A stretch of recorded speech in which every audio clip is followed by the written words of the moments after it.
right now on Higher Journeys Radio with Alexis Brooks.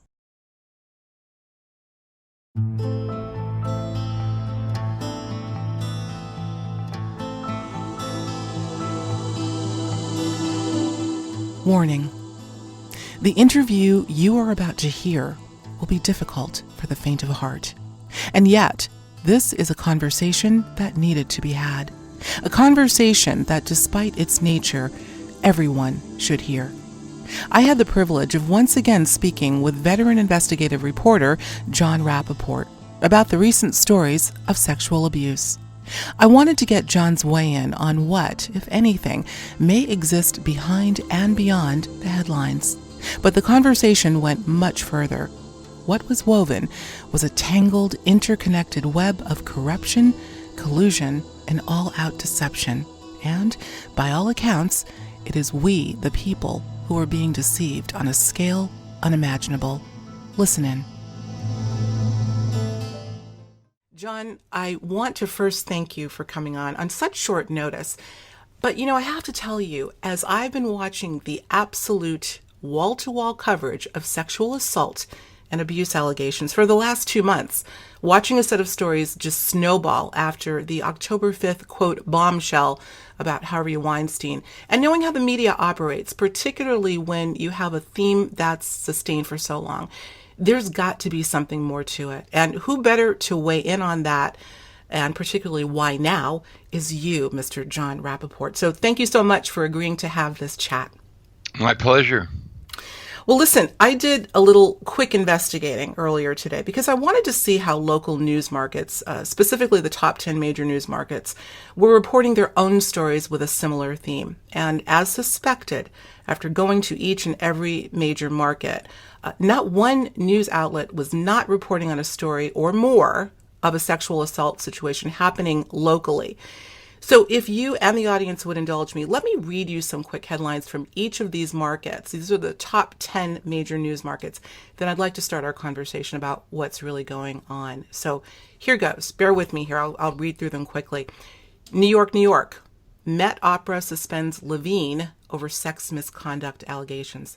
Los Angeles. Stanford University swimmer Brock Turner appeals conviction, requests new trial in sexual assault case.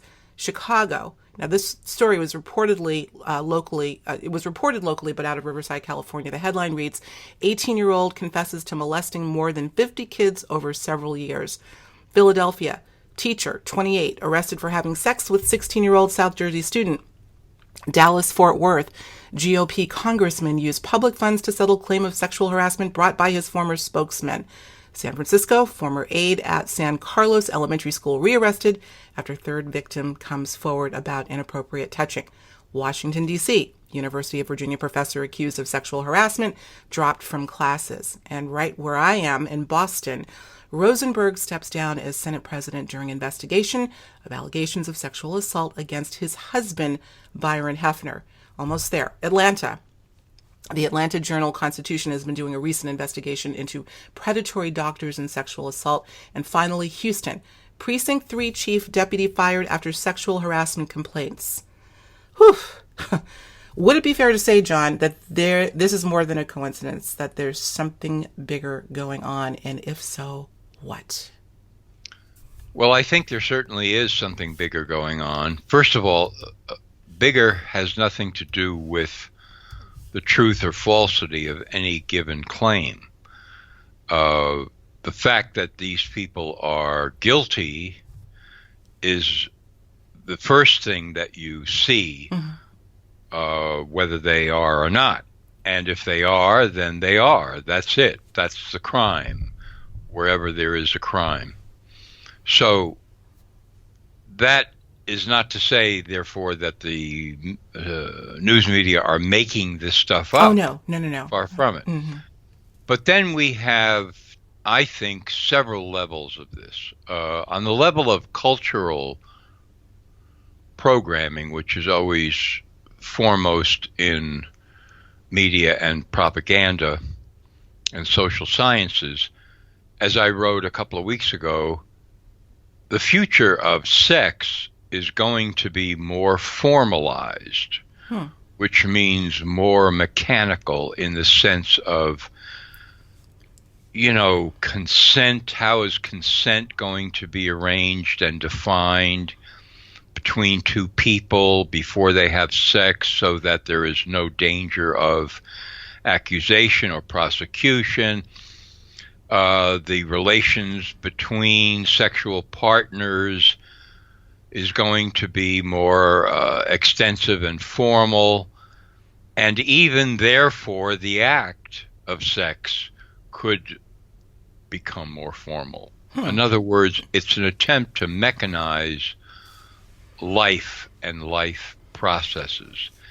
That is a facet of technocratic and transhumanist agendas for a long time now. We saw it with the so-called AIDS crisis. We saw it with other accusations of sexual abuse that have sprung up for a long time in the press. And we've seen it with what used to be called the war between men and women. What is acceptable practice in terms of making sexual statements and moves and so forth in the process of two people having sex who've never had sex before. And so I see all of this playing into that cultural programming, which to me is one of the top items involved in trying to culturally program the society to become less than human and less than alive, less than spontaneous. That's just not simply fallout from all of these stories, which it is, but in the background for a long time, not just in this arena, but in many arenas, I've seen this sense of the programming of the population to be less human and more machine-like. Absolutely. Absolutely. So that's very high on the list. Okay. Well, then politically, we would have, okay, well, what is this all about? And I would just suggest that the media are priming themselves to say, look, we have been more than fair in coverage of all of these stories. You can see that because we've been eating our own. Matt Lauer, Charlie Rose, etc., and so on. So you can't accuse us of trying to overemphasize this story or taking it in a direction that looks partisan. Many of these people that we're accusing are on the left politically, and Democrats and so forth. Sure. And so when we build this wave high enough with enough stories of all of these people and have reached what could be looked at as a peak, we're going to put Donald Trump on the top of that peak. And then we're going to say, he's the guy. Yeah. Here it is. These are the women. Here are their lawyers. This is what they have to say. And boom. That's, That's very interesting. That is not the first I've heard. I haven't heard that too much, but certainly in alternative circles, we're starting to for those that are looking at this, it's leading to something that could be it.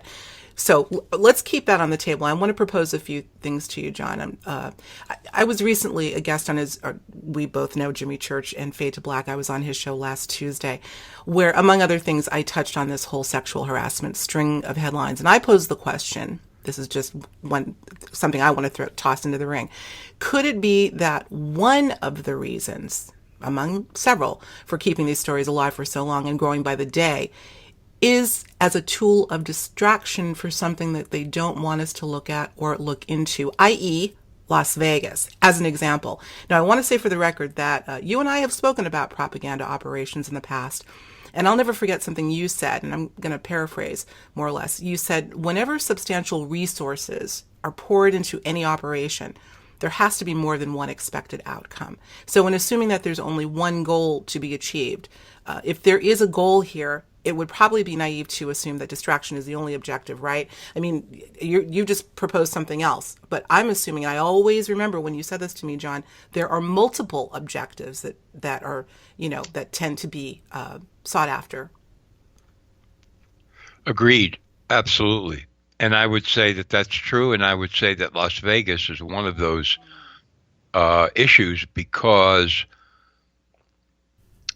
in this particular case, enough people have come forward as witnesses, and there are enough absurdities and contradictions in the official scenario that the story as told by the police, but mainly the FBI, just doesn't hold water. Mm-hmm. The idea of the lone shooter in one location with maybe 2 windows and gigantic number of weapons and ammunition and so forth. That story is not holding up at all. No. So there are other explanations, and I would say that the lead clue here is multiple shooters. And once you get into that territory, now you're talking about conspiracy, collusion, planning, cooperation, some probable political purpose, terrorism, etc., etc.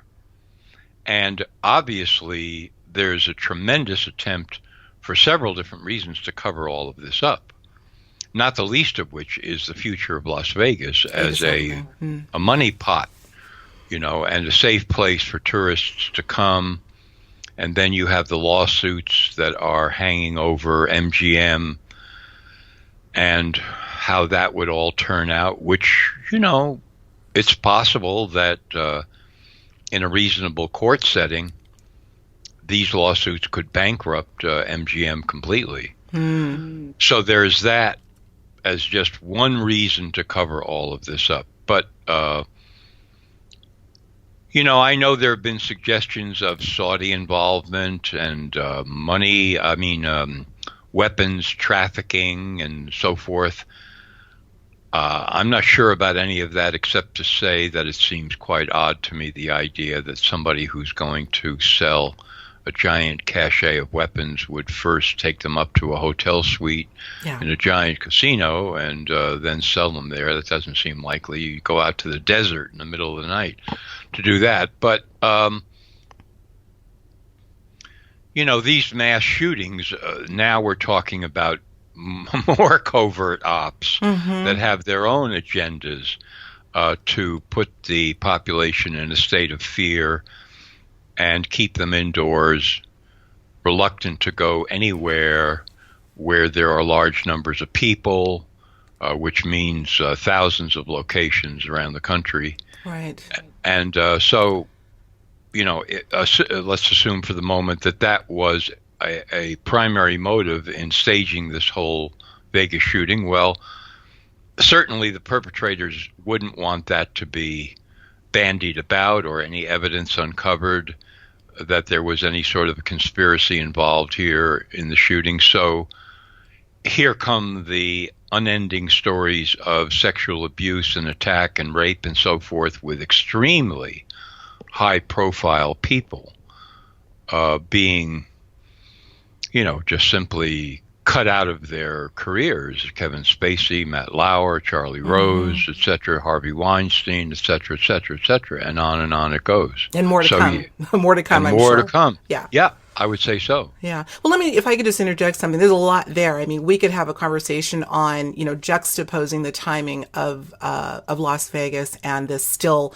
unfurling story of sexual assaults, plural. But, I have to tell you, and I also brought this up on Fade to Black with Jimmy, that looking at the timing of when the Weinstein story broke, as opposed to when Las Vegas happened, Jon, we're talking about 4 days. Las Vegas happened on October 1st, and the Weinstein story broke in the New York Times on October 5th, 4 days. Now, the reason why I look at that timing is very interesting. I mean, we're talking about the largest mass shooting in modern U.S. history, and it stayed in the news for how long? A few days. Here's the interesting thing, and I don't know if you're aware of this, but there have been some very scathing accounts that have come out by supposed eyewitnesses that were on the Strip, not at the Mandalay Bay, but at other places, the Bellagio, New York, New York, Planet Hollywood. I'm thinking of one young woman who she had to think really hard before she put this on YouTube. And she doesn't really have a lot of YouTube videos. So I think this was something she did just for, she said, her moral obligation to talk about what happened to her, along with other occupants at Planet Hollywood. This is starting to gain momentum. And I could see that if the mainstream media are catching wind of this, look, if this were to come out to everyone, that means we were blatantly lied to by the media and other parties. They had to change gears, it would seem to me. So I don't know. I wanted to put that out there. Yeah, I think you're absolutely right. I'm sure lots of your listeners have seen, for example, the cell phone video inside the Bellagio where husband and wife are walking through the lobby, and you see all sorts of people there. This is on the night of the Mandalay concert attack around the same time, and the people are not walking through the lobby on their way somewhere else. They're just standing in crowds. And she's saying that shots were fired through the front door, and she fell to the floor, and her husband jumped on top of her to shield her body, and so on and so forth. I mean, that's just one account. Right. We're talking about, I don't know, maybe 5 or 6 accounts of other hotels and shots fired. And then we have witnesses claiming there were other shooters on the ground at the concert. So, yeah, if this came out, that and I mean, this is very important, the point you're bringing out here. After the police and the FBI have repeatedly said that there was only one shooter, if all of this came out, then it would just be, I mean, a catastrophe for law enforcement, and especially for the FBI, which is under the gun enough in the whole Mueller, Trump investigation, Russia, and all of that at the moment, as you can see now. But the FBI, as I pointed out in one article that I wrote about Vegas, has a long history of massive fraud, especially in the FBI evidence lab, where since the year 2000, I mean, I quoted several mainstream articles from 2014, and they were talking about maybe several thousand cases since the year 2000 where evidence was cooked and fabricated or twisted in the lab in order to aid prosecutions of people who are now in prison, several of whom have actually been executed for murder. And that's just the beginning.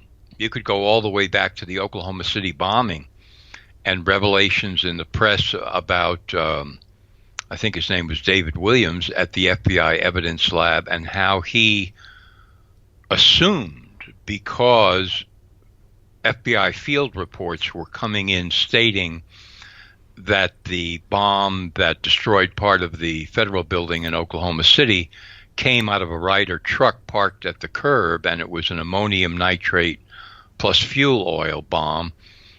Williams made that assumption and then examined all the evidence samples sent to the lab in light of that report and made the evidence conform to that. So the FBI has a very, very bad track record. And if this came out about Vegas, no, we made a mistake. Actually, there were shootings at 5 different hotels, aside from the Mandalay, and there were shooters on the ground, and it wasn't just one guy. In fact, now we're not even sure how much damage he caused. Well, I mean, then it's all over. It's all over. It's all over. Well, listen, thank you for that. And yes, I am familiar with that footage from the Bellagio, and I did listen to this particular person's account, she and her husband.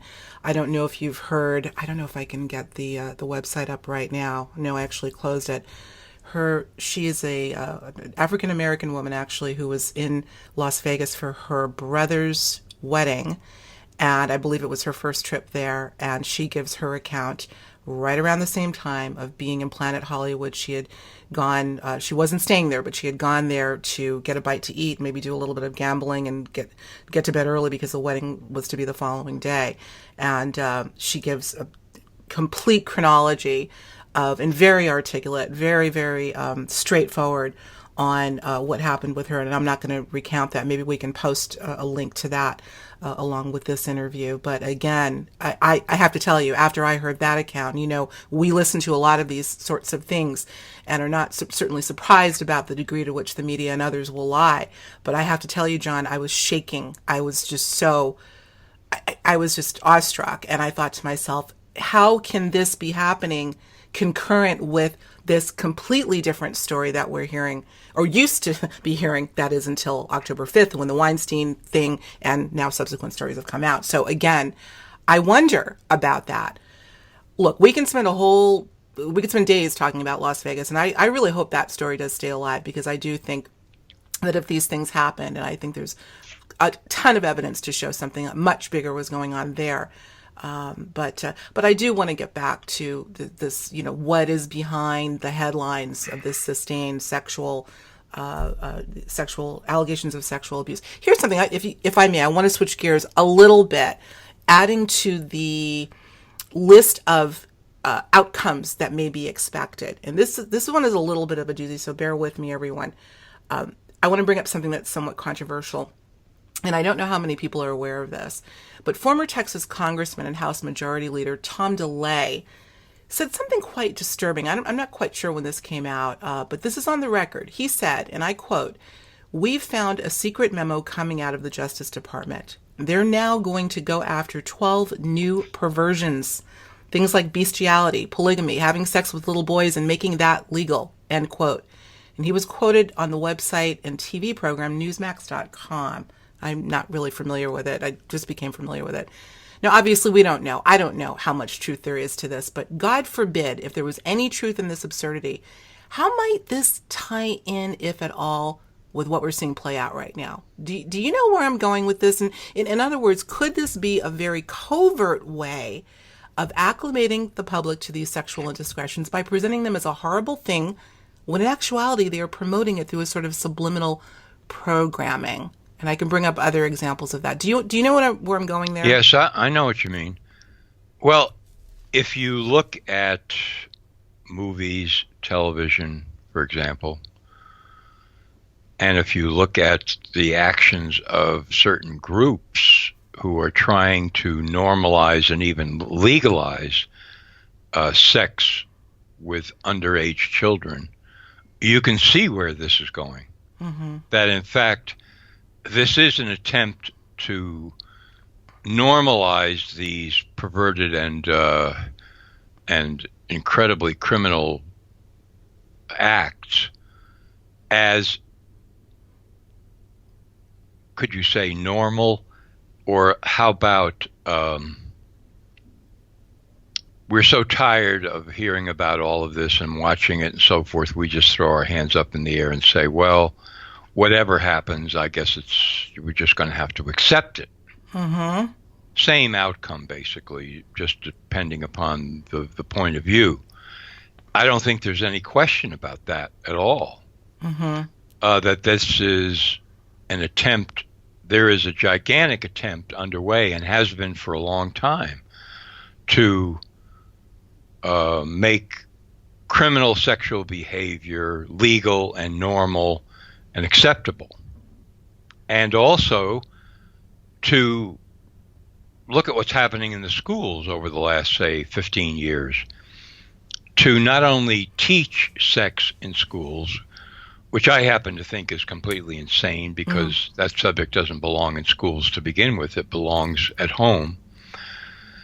But then to start to educate children, in kindergarten and the first grade, about sex and various sexual practices, as if this is somehow preparing them to understand how sex is varied in society, and can occur under a variety of different practices and names and so forth and so on. Well, this is just blatant promotion in order to try to sexualize children at an age where they couldn't possibly even know what is being talked about. Right, right. So you would agree with me that there may be some, looking at this is not just one outcome, but a laundry list of outcomes. We've already put three, what would seem to be contradictory outcomes on the table, but I say all wheels in motion, and maybe they do too.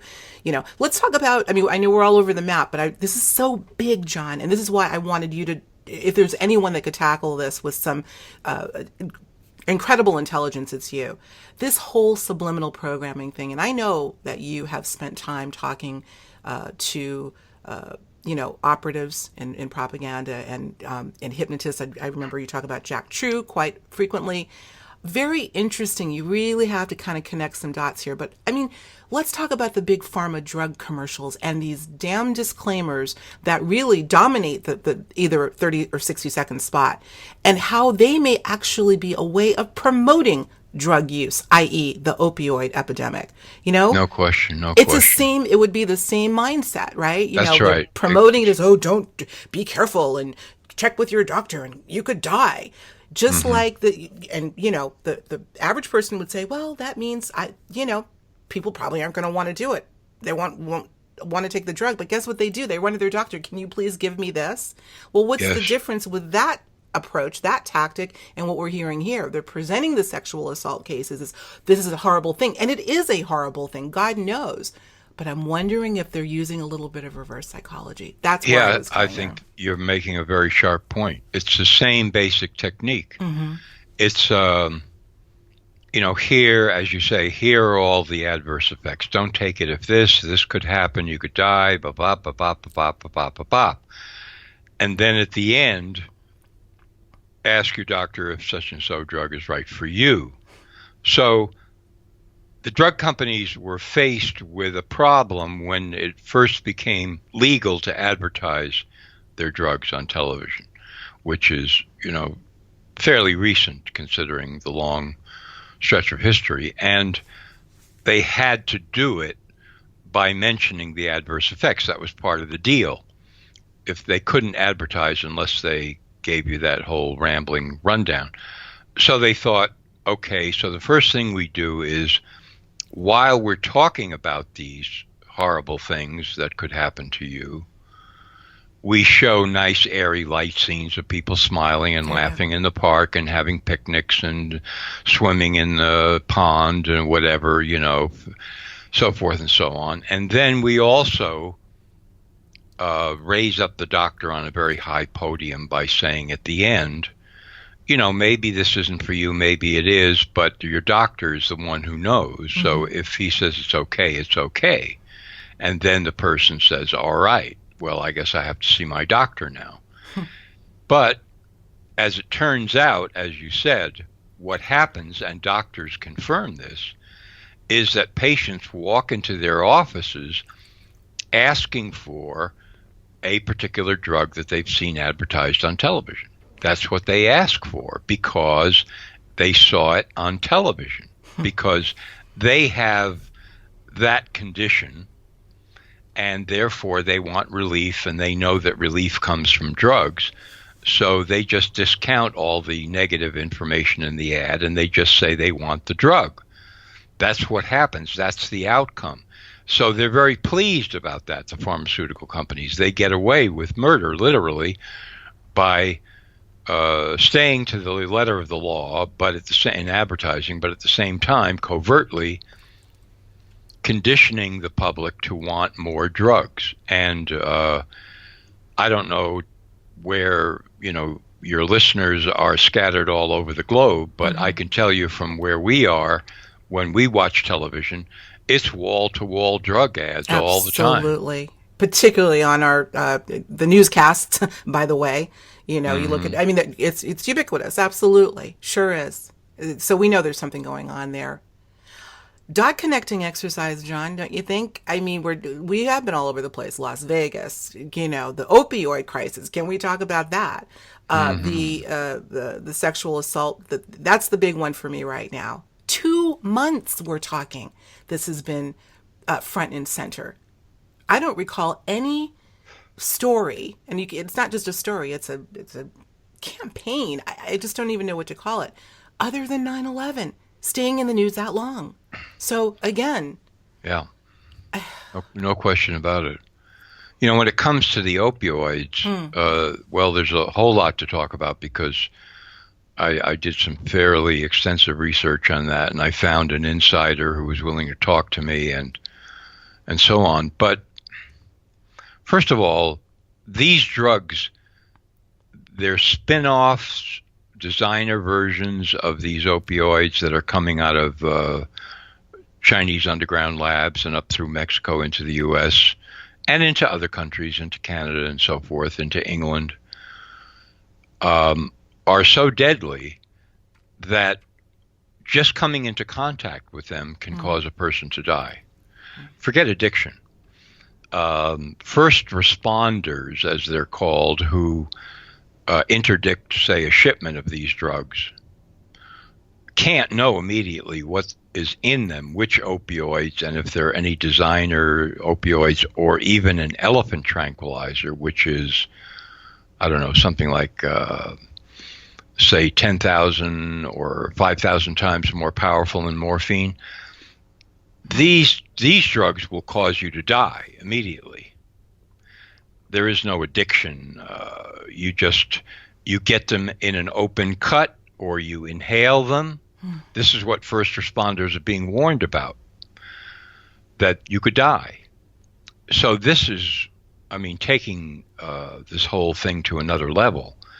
And then you have the illegal trafficking of millions upon millions of opioid pills that starts at the pharmaceutical manufacturing level with major drug companies that have reputations. We're not talking about some little hole-in-the-wall drug company.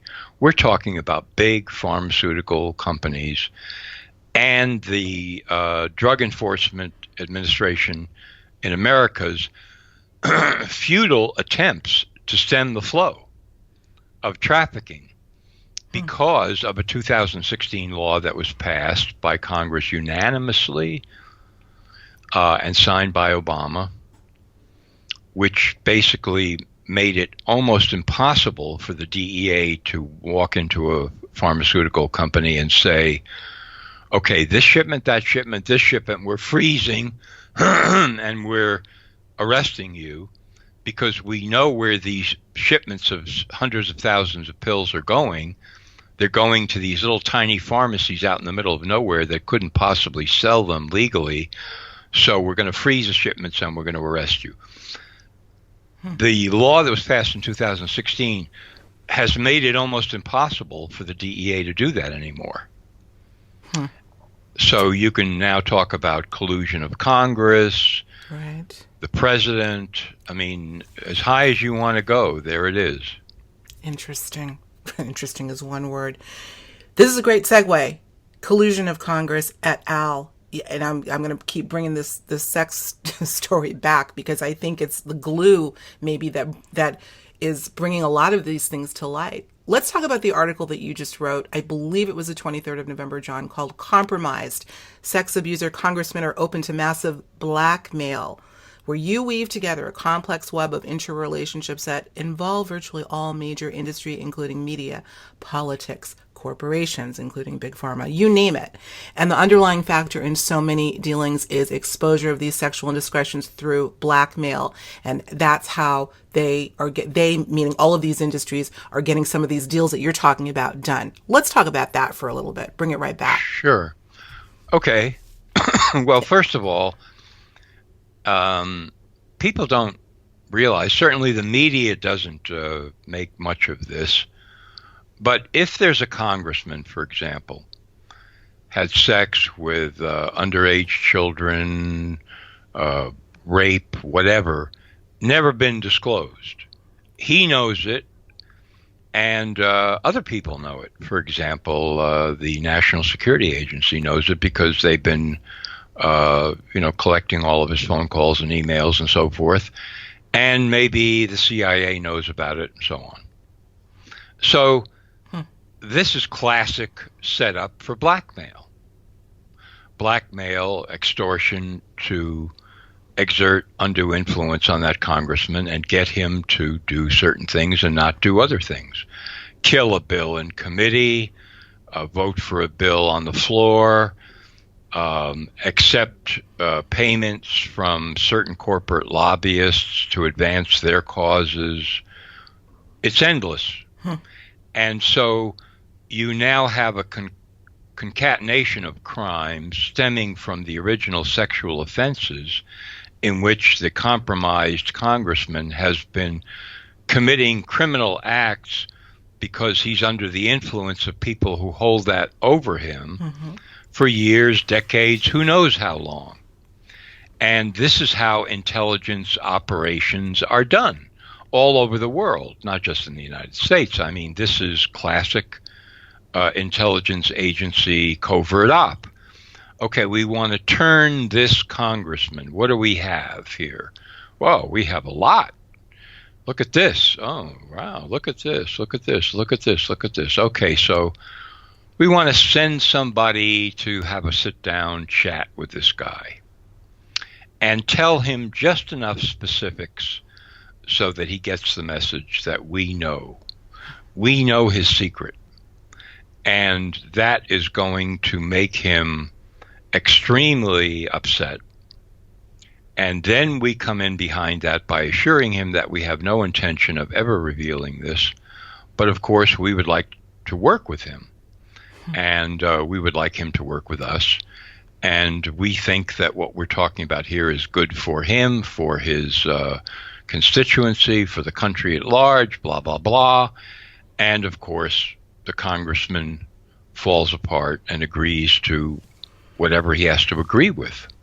So multiply that situation by a number of people whose sexual crimes in Congress have not yet been disclosed, to say nothing of other crimes, and you have a fertile ground for intelligence operatives from a number of different countries, including our own, to compromise that person. This is intelligence work in action. Right. So when these stories come out about this congressman, that congressman, Al Franken, this, blah, blah, blah, blah, that, where is the press in not just pointing out, but hammering on the fact that this is an ideal blackmail situation? Right. No matter what the congressman says, oh, I deny that, that's never happened to me, that's ridiculous. Who would want to do that? Well, sir, basically everybody would want to do that. Everybody in the intelligence community, unless in your tenure you fail to understand how intelligence operations are done. You haven't failed to notice this, have you? You know, you could pin a guy like that to the wall and say, you are a national security risk for real. And that story is just being ignored completely. Sure is. I'm glad we brought it up. So let me ask you this. Let's throw that into the pile of all the different, dots that we're trying to connect and outcomes. And I don't know what you would call it, just all of the variables involved here. If that's part and parcel of what's happening right now, why are they cashing in their chips right now, you think? Cashing in the chips, you mean on revealing all these stories? Yeah, yes. Mm-hmm. Assuming there's a blackmail component involved. Well, I think that what I started out with is relevant here, or the second thing I mentioned. On a political level, I think that, and we've already seen this with Roy Moore, because now the charges against him have a great deal more power given the progression of stories up to that point. And Trump would be the final card played out of the deck. We built this up so high. As you say, we cashed in so many chips because we have a bigger target in our sights, and we want to appear we, the media, appear to be completely blameless, nonpartisan, defending the good against evil, when we finally say Trump is among those accused, and here are the women, and here are their stories, and here are their lawyers, and here are their charges, etc., etc. Boom. Here they go. Now, will we see that? I don't know, but it's quite possible that we will. That's compelling. We just brought this full circle, Jon. That is very compelling. Wow. I know that this is something big.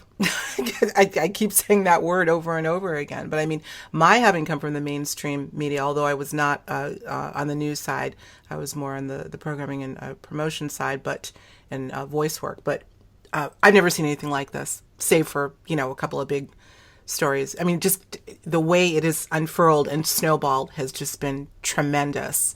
And I want to say for the record to everyone that I am not at all underestimating the importance and urgency of bringing out what has been going on and the degree to which it's been happening. And many innocent women and men have been assaulted and abused and are continuing to be. We all need to know what's going on. But again, suspicious about the MO as far as the media's reporting of it is concerned. Let me ask you about this. Let's talk about Operation Hashtag. I'm speaking again about these days. There always has to be a hashtag that goes with anything, any news story, right? Well, this time it's Me Too. Hashtag Me Too. Is this part of an operation as well, you think? I'm just going to put that question out there. Well, I don't know about the origin of the hashtag or who started it or if there's any sort of funding or PR behind it. So from that point of view, I couldn't say. Mm-hmm. But my sense is that there's an overlap between that hashtag and the media revelations because some of the information is kind of cross-indexed. So, I mean, if I were a reporter just on the ground covering these stories and my editor said to me, we want more, I would be going to that hashtag every few hours to see what's happening. And anybody who uses their name or anybody who I could see, maybe I could find out who that is, I would pursue that. So it's certainly a resource, at the very least, for the press. And let me also say, in light of what your last comment was, there is no question that, I don't know percentages, but let's just say that many of these claims and accusations are absolutely true, and they are evidence of crimes that need to be prosecuted. Mm-hmm. And then there are other situations which are more difficult to prosecute because the physical actions of the perpetrator may not rise to the level of a felony or even certain classes of misdemeanor, but given the pressure of the situation, say at a corporation, where the woman who is the accuser had spent years fighting to get that position that she occupies in the corporate hierarchy. And now her boss, a man, decides that he is going to twist all that to his own advantage and try to intimidate or force her into submitting to him. I mean, that story, there's millions of those stories. Millions of them, absolutely. And they happen all the time. And the thing that makes them the most stress-ridden, to say the very least, is the relative power positions of the man and the woman. Mm-hmm. That story has yet to be told in full or anywhere near in full at all. And then, again, behind all of this is pedophilia. I'm so glad you brought that up. So gosh, yes. Not, I mean, where is the high-profile celebrity Right. who is now going to be revealed, not because he was engaged in some criminal act with an adult, but an underage child or several underage children. And the evidence is clear, and the accusers are there, and the story is real. Right. And there is more. In other words, he knows other pedophiles, and he is part of a pedophile ring. Ring. Yes. Where is that story, and why is that story not coming out?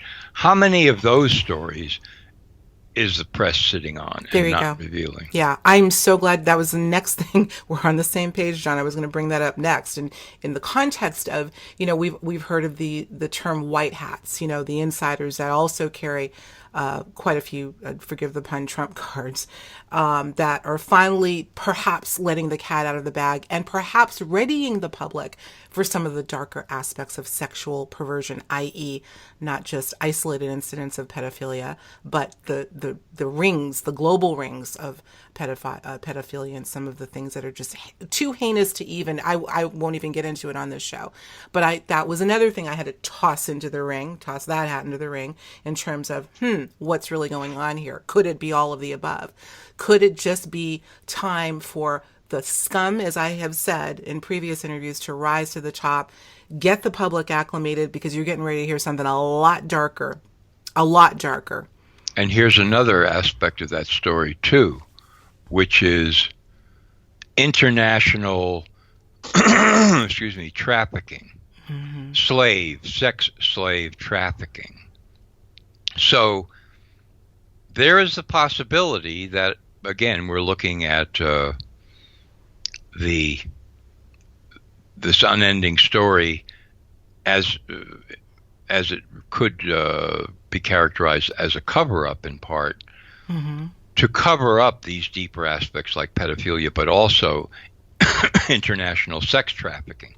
Because once that story starts to come out, all kinds of people from every level of society,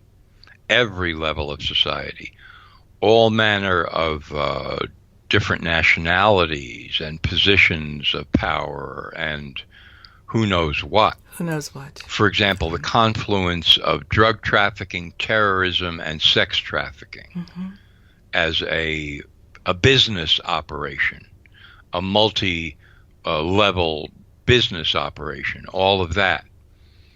Those stories have been percolating under the surface for a long time, and to some degree have been covered, but not nearly to the extent that they should be or could be. That's other stories that the press is sitting on. And by sitting on, I mean they either have a story or they're telling their reporters, don't go there. Don't go there, because if you take another step in that direction, what you're going to uncover is too big for us to handle. We can't do that, because we're going to implicate people that are in positions of power that are too great, and we're going to incriminate certain groups that have managed to get special favored treatment from the press, from us in the past, and now we're going to reveal their identities and show how they're intrinsically involved in sex trafficking. We can't deal with that. Forget that. Reporters are, in my experience in that business, reporters eventually learn for themselves what the boundary lines are. And so they don't need to be told in most cases. They know, okay, this is Dangerville right here. I can't go any further with this. And they don't. Or if they go to their editors tell them, no, nope. Can't go Do there. something. Don't go there. Wow. My goodness. John, is there a silver lining to any of this and what we're talking about, you think, for the people? Yeah, I think there is justice to be found for some people, the accusers. But unfortunately, the negative consequences, by and large, or the crimes go on. they don't stop. Right. So the best I could say as far as silver lining goes is that some of the accusers get some degree of justice. Mm-hmm. Well, let's hope at a minimum that happens, and this is a period, it seems, of truth, however it comes out, whether, quote, by accident or by design. So, well, Jon. Yeah, it's possible, just to put a little coda on this. Yeah. Sometimes, I mean, these stories, like this one that we're talking about that goes on and on and on, they do spin out of control. So even though there may have been a very well-planned propaganda operation behind this, as we've discussed for the last hour, at the same time, these stories can indeed take on a life of their own, to the point where nobody can stop them. Nobody can stop them. And I know that some people who are dyed-in-the-wool conspiracy hunters would say, no. The people in power can control everything. This happens, this comes out, that doesn't come out. There are times when that's just not the case. I agree with you. And if this is one of those times, then yeah, there are consequences here that could be extremely positive. If, for example, as I was saying, we learn a great deal more about pedophile networks and sex trafficking networks, that would be fantastic. Sure would. This is stuff that people don't want to hear. Then, you're dealing with the cognitive dissonance aspect that is inevitable. But I agree with you. It is time people, whatever it takes to wake people up out of their current paradigm of thinking, that the majority of what they hear on the news is the truth. That's gotta end. So if that were to come out and people just get a big time reality check, I say here. So, well, listen, we're going to wrap it up there, man. I could, as usual, stay on with you forever, but what can I say? Your work, your reporting, your diligence, your doggedness, and your insight is stellar. And I can't tell you how often I refer to your knowledge and your wisdom in my own work. I quote you all of the time, just so you know. Okay, well, thank you very much. I appreciate it. And I appreciate you, Jon. Thanks again for coming on such short notice, and I hope we get to talk again soon. Absolutely. Thank you so much. Upon reflection about the question I asked Jon about the silver lining in all of this madness, he said something quite interesting. That despite this being perhaps a well-planned propaganda operation, these stories can spin out of control and take on a life of their own. This is when I have to wonder whether the result of these hideous revelations are in the hands of someone or something, maybe not of this world, who wants to see us get on the other end of this mountain of deceit and onto the truth. Because, as it is written and well known, and then you will know the truth, and the truth will set you free. I say it's time we all become free. That's the silver lining for me. Thank you, as always, for tuning in to Higher Journeys. Until next time, I'm your host, Alexis Brooks.